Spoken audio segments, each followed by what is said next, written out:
Қайырлы кеш. Міне сиыр сауға кетіп бара жатырмын. Қыдырыспен, бірақ сиыр сау керек.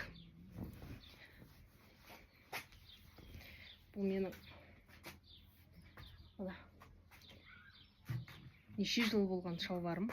Осында көшіп келгелі киіп жүрген шығарым, тіпті тұрғалдамасам. Ал мына орамалды мана таңертеңгі стористерінде сұрапты, мынау не тағып алғансыз? Әлде мұрынға киетін бе деп байқамай қалған ғой көбісі.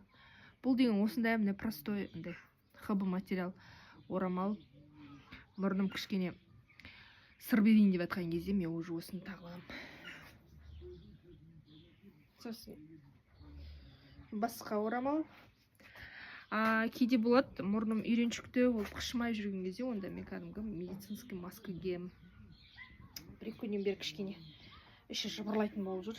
Сосын алдын алып байлап тастаймын. Кейде болғанда қарамай қалады, правда. Түшкіріп үйге шаққа жетемін.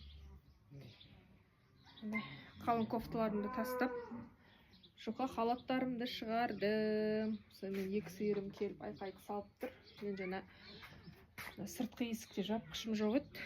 Сыртқы есігіме жапқыш тіктім. Оны көрсетпеп бұны сіздерге. Былтыр бүткіл жапқышты айырып қалғасын лақтырып тастаған едім. Сонымен биыл не керек? Өзімнің 20 жылғы бұрын әлгі ненің орнына келеді ғой. Ой, іледі ғой келіншек болғанда. Соның орнына бір тюль салған болатын. Сол кезде біздің кезімізде мода болды, соның орнына тюль салады. Сол кездің модасымен енді. Сол тюльді лақтырмай сақтап жүредім. Соны не керек? Жаңа жыртып, қиып, екі жапқыш тігіп қойдым. Соны іліп тастадым. Ал енді міне мынау мен парадный туплиім. Сонымен кеттім. Уже түшкіріп жатырмын.